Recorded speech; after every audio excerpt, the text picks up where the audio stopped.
السلام علیکم ورحمۃ اللہ وبرکاتہ۔ یقیناً آپ تمام احباب خیر و عافیت سے ہوں گے۔ میری بھی یہی دعا ہے کہ آپ تمام احباب خیر و عافیت سے ہوں۔ حضور علیہ الصلاۃ والسلام کی پیاری احادیث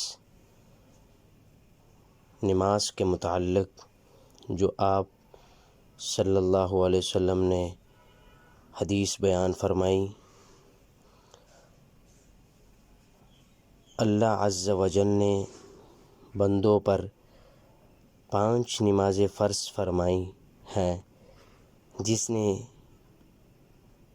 انہیں ادا کیا اور ان کے حق کو معمولی جانتے ہوئے ان میں سے کسی کو ضائع نہ کیا، تو اللہ عز و جل کے ذمہ کرم پر اس کے لیے وعدہ ہے کہ وہ اسے جنت میں داخل کر دے، اور جس نے انہیں ادا نہ کیا اس کے لیے اللہ عز و جل کے ذمہ کرم پر عہد نہیں، چاہے اسے عذاب دے چاہے جنت میں داخل فرما دے۔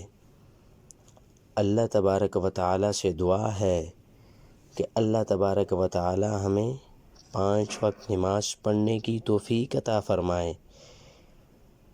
وما علینا الا البلاغ المبین۔